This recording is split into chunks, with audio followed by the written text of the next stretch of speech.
What is up, everybody? JT Sports here, back to you guys with another episode of the JT Sports Podcast. This isn't going to be a long episode. I'm currently recording this on the night of 4th of July, so I'm trying to beat the fireworks before it gets too loud and you guys start hearing it in the microphone. So on this episode, we're going to be discussing why the Carolina Panthers should not trade for Jimmy Garoppolo, the biggest problem with the Las Vegas Raiders that everybody is overlooking, who will be the NFL's most improved player in 2022, and why Rashard White is going to be a monster for the Tampa Bay Buccaneers. If this is your first time listening to the JT Sports Podcast, welcome. I appreciate you for tuning in. Make sure that you follow me on all of my social media platforms. You can follow me on Instagram at JTSports_ and on Twitter at JTSports__. Lastly, if you haven't already, make sure that you are subscribed to my YouTube channel, which is JT Sports. NFL training camp is only a few weeks away, and Baker Mayfield and Jimmy Garoppolo have yet to be traded. And there are many people out there who feel that the Carolina Panthers could be one of the teams to make a move for one of these two quarterbacks. Now, I already made a segment previously explaining why I feel Baker Mayfield would be a good fit for the Carolina Panthers if they were to trade for him. A lot of Panthers fans gave me a lot of blowback, but I think that we can all agree with the narrative that Jimmy Garoppolo getting traded to Carolina would be a huge mistake on the behalf of the Carolina Panthers. Listen, Jimmy Garoppolo, in his 5 seasons being the starting quarterback for the San Francisco 49ers, he's only had, 1 or 2 seasons when he's been able to stay fully healthy. And if you're Matt Rule, it just doesn't make a lot of sense to trade for a quarterback that has a extensive history with injuries, and with your job security being on the line, why would you feel comfortable putting yourself in position? Imagine you being on a hot seat and you saying, you know what, I'm going to go out there and trade for Jimmy Garoppolo, a quarterback who can't stay healthy. If I was Matt Rule, I would want to trade for a quarterback that could stay healthy and give me a good chance of being able to make it to the playoffs. And even when Jimmy Garoppolo is healthy, he's not really that great of a quarterback. Now, some Panthers fans are going to say, well, JT's better than he's better than Baker Mayfield because he had more success in the postseason. Listen, Jimmy Garoppolo was carried by the San Francisco 49ers, okay? Jimmy Garoppolo is like when you get assigned the group project in school and you have that one person in the group who doesn't do no work, he barely contributes and just benefits from the rest of the group doing all the work and gets a good grade. That was Jimmy Garoppolo. He benefited from having one of the best play callers in the NFL and Kyle Shanahan and having a phenomenal supporting cast around him. You see, Jimmy Garoppolo is a average to below average quarterback.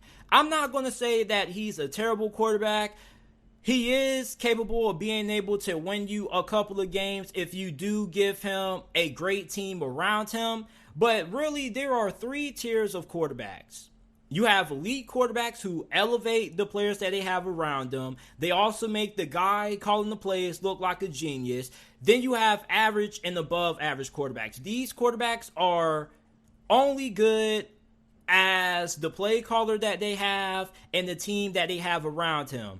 And below average quarterbacks like Jimmy Garoppolo, they just need everything to work in their favor for them to have success. And for the 49ers, if you go back and you look at their playoff runs from last year and the year they lost to the Kansas City Chiefs in the Super Bowl, they didn't ask Jimmy Garoppolo to do that much. All they needed him to do was to take care of the football and do a good job handing the football off to their running backs. He didn't really need to do all that much. But when you put Jimmy Garoppolo in situations where he needs to carry a team to a victory, he cannot do it on a consistent basis.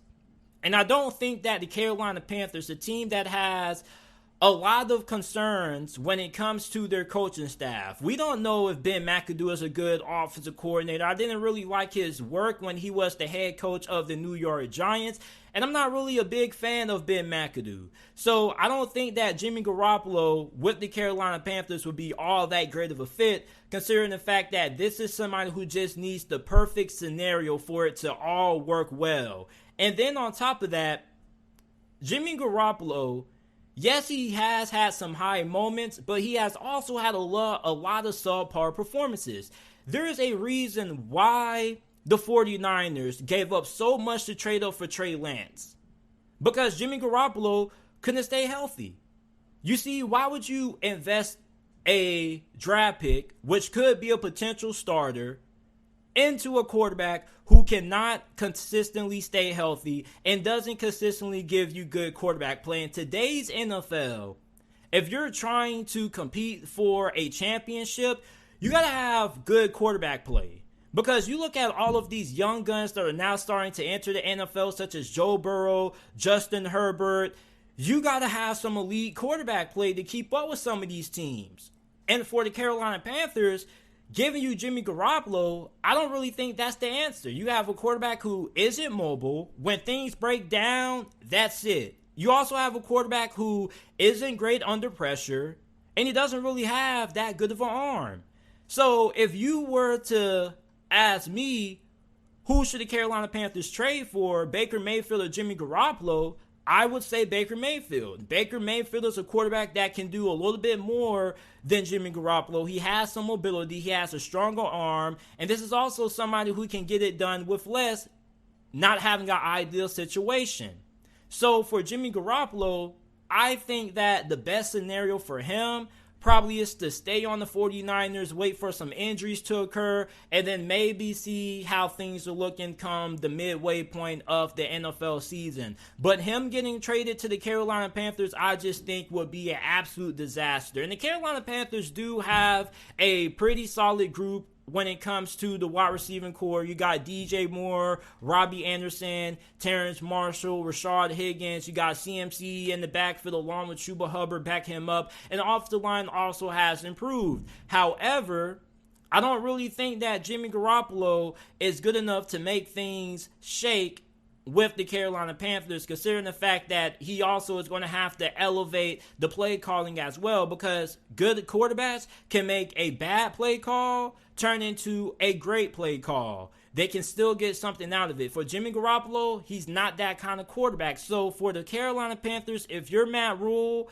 I would stay as far away from Jimmy Garoppolo as possible. Now, maybe if the 49ers release Jimmy Garoppolo, then I potentially would look into signing him and bringing him in. However, if you can't get Baker Mayfield and Jimmy Garoppolo is the best that you can do, you might as well go ahead, stick with Sam Darnold, let him see what he could do the first couple of weeks of this season. And if things don't work out, then you go ahead and you insert Matt Corral into the starting quarterback role. Or you can do what I suggested after the draft and start Matt Corral week one, because I think that Matt Corral was one of the best quarterbacks in this past year's NFL draft. And I think the only reason why his draft stock fell so far was because of the injury that he suffered in that bowl game. So for me, I view Matt Corral as a first-round quarterback. I felt as if Carolina got a huge steal when they drafted him, and I think that he gives the Carolina Panthers the best chance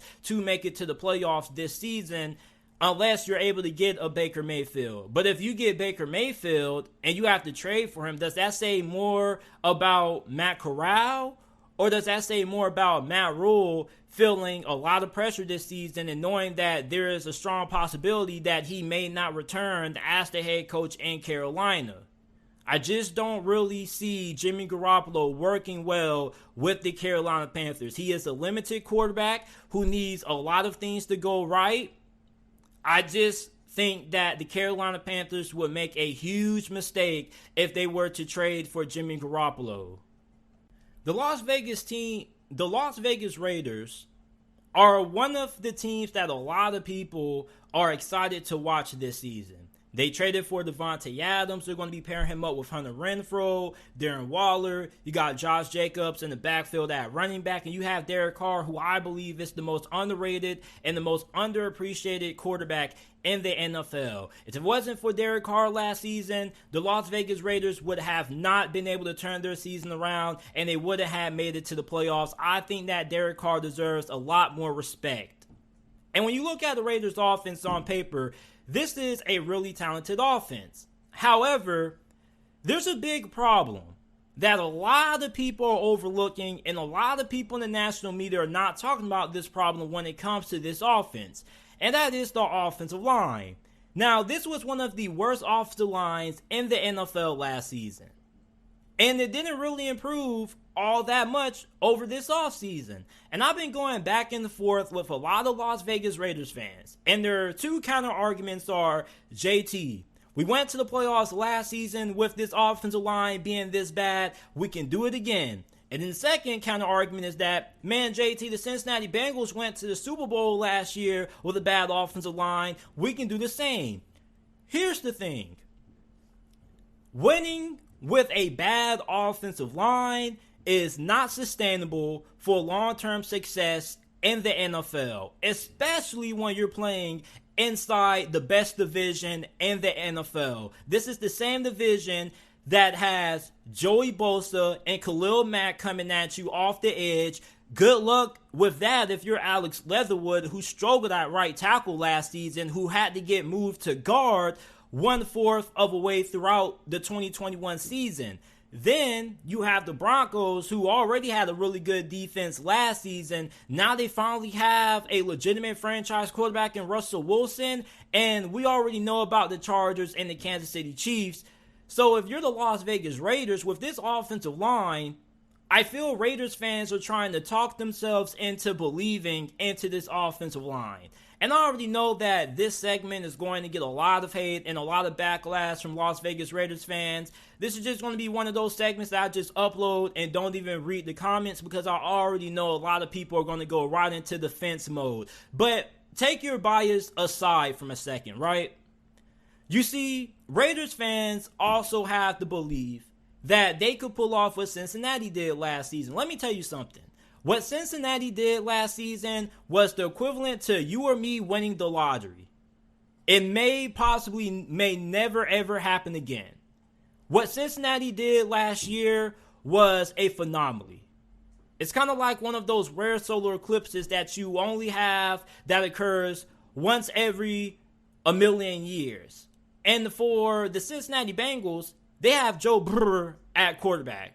The Las Vegas Raiders have Derrick Carr at quarterback. And that's not a start against Derrick Carr. That's just saying that Joe Burrow is in a different stratosphere than Derrick Carr. I don't think Derrick Carr could pull off what Joe Burrow did last season with the Cincinnati Bengals. On top of that, if the Cincinnati Bengals were able to win with a bad offensive line, I'm pretty sure they would have retained their whole entire starters from last year on that unit. There's a reason why they have 4 new starters on the offensive line this year, because they knew that with the Baltimore Ravens getting back fully healthy, the Browns getting better, the Steelers getting better, they had to step up their game.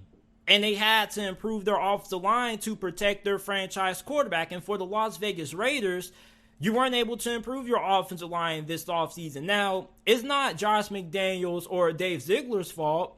It's Mike Mayock and John Gruden's fault for putting this offensive line in the current situation that it's in right now, with poor decisions when it came to the draft and missing on a lot of draft picks.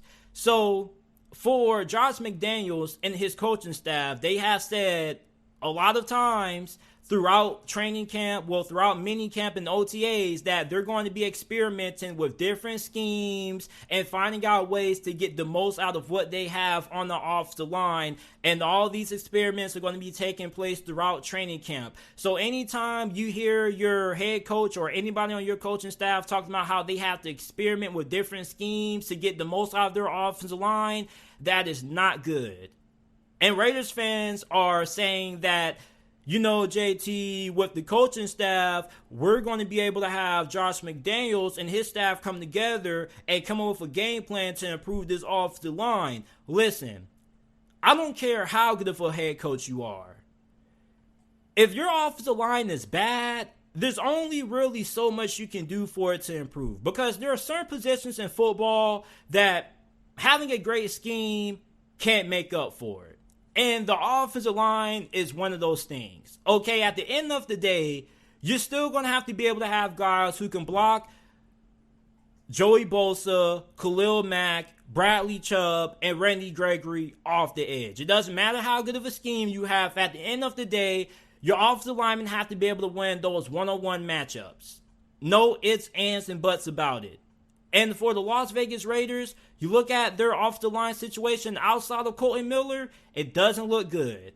Now, they do have a good amount of depth, but that's really only because there's not really a difference between the guys who could end up starting versus their potential backups. So for the Las Vegas Raiders, they're in a really bad situation when it comes to this offensive line. And a lot of the people are not talking about it. And a lot of the Raiders fans just keep throwing it off just because they were able to have success last year. The AFC West was not as good last season as it is this season. The AFC West is going to be a gauntlet. Everybody is going to have their trials and tribulations in this division. A lot of people are having a tough time picking who's even going to win this division. But I definitely feel that there is a good chance that the Las Vegas Raiders end up finishing in last place due to their lack of talent on this offensive line. And as I mentioned earlier, even if this coaching staff is able to squeeze a little bit of juice out of this unit, they're not going to go from terrible to elite. At best, they go from terrible to above average, maybe slightly above that, but that's only barring the miracle. And really, how good this offensive line is going to be is really going to be heavily dependent on how much Alex Leatherwood develops over the course of this offseason if he gets the nod at right tackle, which it looks as if he's going to get another opportunity because there were a lot of reports coming out of minicamp and OTAs that Alex Leatherwood was getting a lot of reps at right tackle. So if Alex Leatherwood improves in year 2, then this offensive line definitely could be pretty good. Now, you're still going to have some questions when it comes to your offensive guard spots. I don't know if you want to start John Simpson again. He also was another draft pick that the Las Vegas Raiders, along with John Gruden and Mike Mayock, whiffed on. So even if you get your right tackle situation taken care of and Alex Leatherwood ends up living up to where he was drafted at in the first round, you still have to figure out what you're going to do at left and right guard. Now, many people feel that Denzel Good is going to be able to come back fully healthy and also play a factor into this offensive line stepping up their game in 2022. And yes, him going down to that ACL injury week 1 of the regular season last year did kind of play a role in why this offensive line struggled. But let's not act as if he was a great offensive lineman. Raiders fans make it seem as if Denzel Good was this Pro Bowl caliber offensive lineman when he was average at best. So even with him coming back, is he really going to be a dramatic upgrade on this offensive line?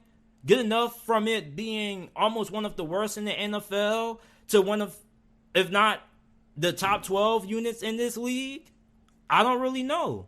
So you have offensive guard Dylan Parham, who you drafted in the 3rd round out of the University of Memphis. A lot of people have been raving about him. A lot of Raiders fans and a lot of people inside of Las Vegas organization feel that Parham has a good chance to end up starting at one of those offensive guard spots. Now remember that Parham is a swing guard. He can play both left and right guard. So I think that there's a pretty good possibility that we could end up seeing him start day 1 come week 1 of the regular season.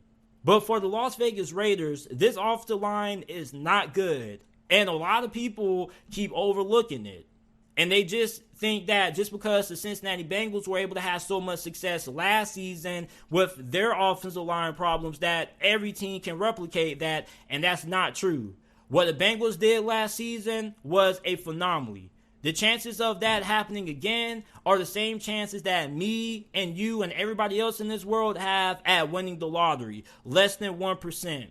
So I definitely feel that this offensive line is going to hold back this offense. And if I'm wrong and this offensive line ends up being average or slightly above average, the Las Vegas Raiders could have a top 10, maybe top 5 offense this year. But you guys let me know what you guys think about the Las Vegas Raiders offensive line down in the comment section down below. who would be the NFL's most improved player this upcoming season? Now, you have a lot of players who you could choose from. For me, I think it's going to be Tua Tagovailoa.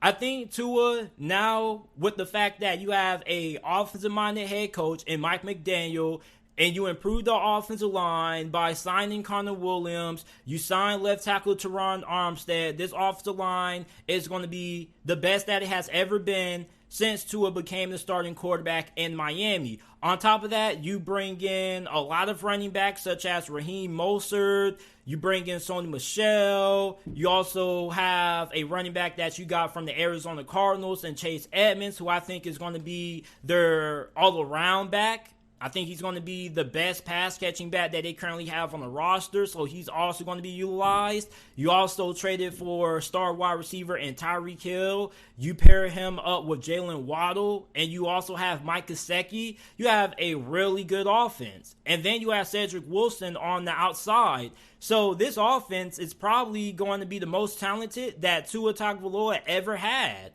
And then Miami also has a really good defense. Now, I also think that Trey Lance could also take some major steps forward this season. He didn't really see a lot of action last season, and when he did, he wasn't really all that bad compared to the quarterback play that we got out of Justin Fields, Zach Wilson, and Trevor Lawrence. Trey Lance was actually pretty good. And I think out of all of the quarterbacks that are going into year 2 of their careers, I think that Trey Lance is in the best situation. You have one of the best play callers in the NFL and Kyle Shanahan. You have a really good group of wide receivers. You got Deebo Samuel, Brandon Ayuk. You're going to have George Kittle at tight end. Now, the offensive line is a little bit of a concern to me. But I do think that with the coaching staff that the Niners have, they are going to improve that. And they do have some guys who are going to end up stepping in who they have a lot of confidence in. And you're also going to be somebody who's going to be heavily predicated on running the football. So for Trey Lance, I think that with his mobility and what he can do with his arm strength, being able to throw from any platform on any side of the field, I think that he also could improve a lot this year. Trevor Lawrence. I said this a couple of days ago, but if Trevor Lawrence ends up improving and becoming the quarterback that we all envisioned he could be when the Jacksonville Jaguars selected him number 1 overall in the 2021 NFL Draft, there's no reason why the Jaguars can't go from worst to first in the AFC South this year. Plus, you have Doug Peterson, somebody who does have a pretty good track record when it comes to developing quarterbacks. He did a really good job with Carson Wentz, and also he won a Super Bowl with Nick Foles. Now, if you want to give that credit to Frank Reich, go ahead, but I just think that it's a little bit ignorant to just say that Doug Peterson didn't have no impact at all in the development of Carson Wentz. He also had a good impact on the downfall of Carson Wentz. But overall, I think that Doug Peterson is a pretty good coach. And I think with the Jacksonville Jaguars improving their wide receiving core, adding Christian Kirk, Zay Jones, pairing him up with Marvin Jones, even though this wide receiving core isn't great, I still think that is better compared to what Trevor Lawrence was throwing to last year. Trevor Lawrence threw a touchdown to Tavon Austin last season, guys. Tavon Austin. When is the last time you heard Tavon Austin's name? Probably not since he was playing at West Virginia back in 2012 and when he was drafted in the first round by the LA Rams in 2013. So the fact that he was throwing to guys such as Tavon Austin and Laquan Treadwell tells you everything you need to know about how bad the receiving corps was for the Jacksonville Jaguars. Daniel Jones could surprise us. Daniel Jones is in a really good situation with the New York Jets. You drafted Evan Neal. You're going to be pairing him up with Andrew Thomas. You have a really good offensive tackle situation. The interior of your offensive line still needs some work, but you have Brian Daboll, who looks to be really promising as a head coach. He was one of the best play callers in the NFL. during his time as OC for the Buffalo Bills. He was instrumental in the development of Josh Allen into what he is now. So I think that Daniel Jones now is in a situation where there's no excuses. You have Kadarius Toney. Hopefully he can stay healthy. You have Kenny Galladay on the outside. You're going to have Saquon Barkley fully healthy once again. This is a Giants offense that has all of the weapons, and they have all the pieces around Daniel Jones for him to be successful. Now, Jalen Hurts. Jalen Hurts is another quarterback that could improve a lot this season, because last year, in his first season being the true starting quarterback for the Philadelphia Eagles, he took them to the playoffs, albeit, you know, he had some pretty up and down performances throughout the 2021 season. There were a lot of ugly performances that the Eagles had when it came to throwing the football. However, you bring in A.J. Brown, you pair him up with DeVonte Smith. You have one of the better wide receiving duos in the NFL. You got tight end Dallas Goedert. You have one of the best offensive lines in the NFL. I think that Jalen Hurts could take some tremendous step forwards. And on top of that, if Jalen Hurts ends up improving as a passer, and you couple that with his ability to run the football at a really high level, I think that he could end up being a dark horse MVP candidate. Now, that all depends on how successful Philadelphia is this season, but I think that if Jalen Hurts takes that next step up as a passer, because last season I think he was a below average passer, if he becomes a above average passer, I'm not saying that he has to be Tom Brady or Patrick Mahomes, but if he can just become a above average passer, I think that he could end up having a really great season. And with trading for A.J. Brown and having DeVonte Smith there, it's going to help make his development a little bit more easier. What about non-quarterback?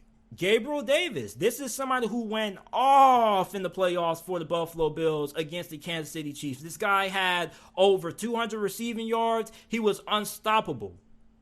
And going into this season with the Buffalo Bills, he's in a prime spot for him to end up having a season where maybe he goes over 1,000 yards, because Stephon Diggs is one of the best receivers in the league. He's already going to get a lot of attention. He's going to be seeing double teams. So Gabriel Davis is going to be that guy who the Buffalo Bills are going to be relying on when Stephon Diggs ends up getting doubled and triple teamed. And I think with how explosive Gabriel Davis is, I think he can end up being there for a breakout season this year. What about Minnesota Vikings tight end Irv Smith? Irv Smith, we've been hearing this name for over the last couple of years since the Minnesota Vikings first drafted him out of Alabama.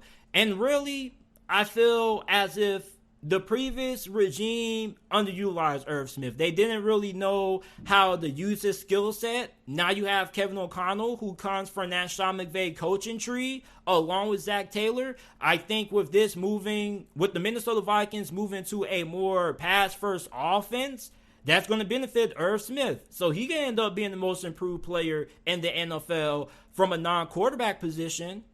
What about the defensive side of the football? J.C. Horn, I don't know if you really would qualify him for this discussion, but I mean, he got injured last season. And with him coming back, a lot of people kind of forgot about J.C. Horn. If he ends up being as good as what a lot of people envisioned him being when he got drafted by the Carolina Panthers a year ago, I think he can end up being a top 10 cornerback and having a huge impact on that Carolina Panthers defense this season. Also, another cornerback that I love a lot is Kelvin Joseph with the Dallas Cowboys. Now, he currently has some legal complications going on, but if those end up working in his favor and he ends up being able to play for the Dallas Cowboys this season, he most likely is going to be a starter. I thought he would have been a starter last year, but he ended up having some injuries that held him back. But when he was on the field, he was really productive. He made a couple of solid plays for the Dallas Cowboys on the defensive side of the football. So you have him that I really like a lot. And then you have Javon Kinlaw, defensive lineman for the San Francisco 49ers. Now, we've talked more about Javon Kinlaw's off-the-field drama versus how much we talked about him on the field. But he's coming off a season-ending injury last season. I still have a lot of faith in Javon Kinlaw. I think that he's been doing a lot of good things this offseason, minus the beef that he had with that 49ers reporter. There's been a lot of 49ers coaches who have said a lot of good things about him in terms of where he's at in his development. I think that Javon Kinlaw could end up popping off this season, and if he does, I think he definitely deserves to end up winning the Most Improved Player award if the NFL ever was to have one. So those are a couple of players that I believe could be in the running for the NFL's Most Improved Player this upcoming season in 2022. So over 4th of July weekend, I had a friend that was over, and he had a couple of drinks in him, so he was a little bit under the influence, but he's a Tampa Bay Buccaneers fan. And he came in my room, he was saying, man, JT, how about them Buccaneers, man? We looking pretty good this year. And I was like, you guys always look pretty good. And he was like, man, we got this new running back out of what school he's from, JT? He couldn't really say his name. He was like, Richard. And I was like, Rashard White? He was like, yeah, him, out of Arizona State. I was like, yeah, I like Rashard White. And it got me to thinking, because I kind of almost forgot about Rashard White, because he was one of my favorite running back prospects coming out of this past year's NFL draft. I think that Rashard White is going to be an absolute monster for the Tampa Bay Buccaneers. He was drafted in the 3rd round out of Arizona State. He's 6 foot. Some websites have him listed at 6'2", but most websites have him listed at 6 foot, 214 pounds. Listen, he has great vision, good patience. He allows blocks to develop. The only cons that people have about Rashard White is the fact that he runs a little bit high because he's pretty long and lengthy for a running back. So with him running high, he's prone to taking a lot of big hits. It also doesn't really make him all that great when it comes to being able to run in between the tackles. And despite him running a 4.48, when you look at his film, he doesn't really look like a burner, but he does have really good hands. He was one of the best running backs in the Pac-12 last season in 2021. He accounted for 30% of Arizona State's total offense last season. And I think with him being a great pass catcher out of the backfield, I think that he's going to have a pretty significant role in the passing game right away for the Tampa Bay Buccaneers this season, because all of us know that Tom Brady loves throwing those checkdowns to his running backs. You remember when he had James White back during his playing days with the New England Patriots? James White made a living playing with Tom Brady. So with a running back that has Rashard White's kind of skill set, I think that if you're Brian Leftwich in Tampa Bay, I don't see how you could keep Rashard White off the field. Now, I understand that Leonard Fournette is still there. Even though Ronald Jones left, Leonard Fournette kind of phased out Ronald Jones with how good he was. And Leonard Fournette is still going to be the primary running back. However, Rashard White is a better pass catcher than Leonard Fournette. He's also better when it comes to running routes from the running back position. And you can also line him out wide also. And last season, Rashard White for Arizona State had 43 receptions, 456 receiving yards, and averaged 10.6 yards per reception. He also averaged 462 yards after the catch during his time at Arizona State. So this is somebody who is really good once he gets the ball in his hands. And once he gets into the open field, he's really hard for defensive backs such as cornerbacks and safeties to bring down. So I think that Rashard White has a lot of potential with the Tampa Bay Buccaneers. And he had a really good mini camp. A lot of Buccaneers reporters were raving about him. Now, the question is, can he end up beating out Keyshawn Vaughn for that second running back spot in training camp? I think that he will, simply for the fact that he's currently the best pass catcher that the Buccaneers have on their roster. Now, you do have Giovanni Bernard, but he's in his 30s. He's pretty much on the downcline for running back. So when you look at Rashard White, he has a lot of potential. Now, he may not be a game breaker when it comes to elite speed and stuff like that, but he's really shifty, pretty agile for his size. I think that this season, he should have a little bit of a role in this offense. I think that he is going to be a little bit involved when it comes to the passing game. You're probably not going to leave him in when it comes to third down situations because his pass blocking does need to improve. But a lot of the issues with Rachaad White, I think, can easily be coached up. So for Tampa Bay, I think that you got a stud in Rachaad White. I think that he can be a phenomenal complementary piece to Leonard Fournette. And also, I think that he can end up having some games where he ends up having a significant amount of carries because, as we already know, Leonard Fournette is never really able to stay healthy throughout the whole entire regular season. He always has a couple of weeks that he ends up getting banged up, and during those weeks when Leonard Fournette gets banged up, I think we could see Rachaad White step in and have pretty big games, and he's playing behind pretty much the best offensive line in the NFL when it comes to pass blocking and running blocking. So maybe I'm a little bit biased because I love Rachaad White. I was a big fan of his game when he was playing for Arizona State. I watched a lot of Pac-12 football simply for the fact that they play so late in the night, and I'm a football nerd. I just love watching football. I always came away super impressed with Rachaad White. This is somebody who is really good when he gets to the second level, and even though you do have concerns about how good he can be in between the tackles,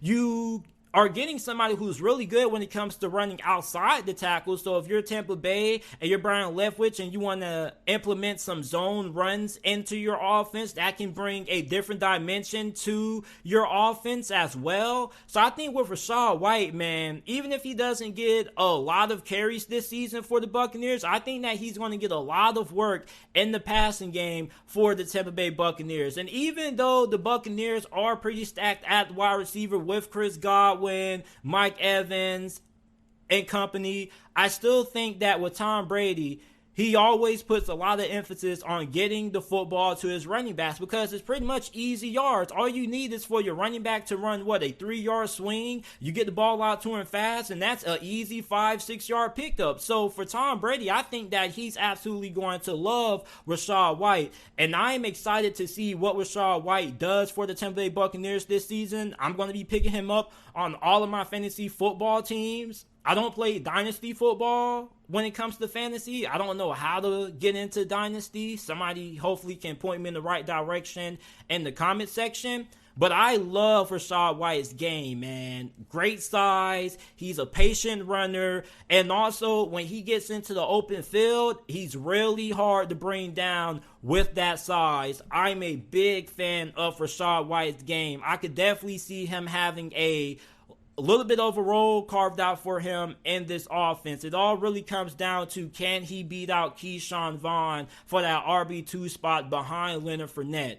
So let me know how you guys feel about Rachaad White down in the comment section down below. How good do you guys feel he can be for the Tampa Bay Buccaneers? He has a lot of potential. And if he ends up reaching that potential, the Tampa Bay Buccaneers could have one of the best running backs in the NFL within the next 3 to 4 years, depending on how he develops and how the Tampa Bay Buccaneers continue to use him. But I appreciate you guys for listening to this episode of the JT Sports Podcast. Make sure that you check out the JT Sports Podcast, available on all podcasting platforms: Apple Podcasts, Google Podcasts, Spotify Podcasts, wherever you get your podcasts from, the JT Sports Podcast is available.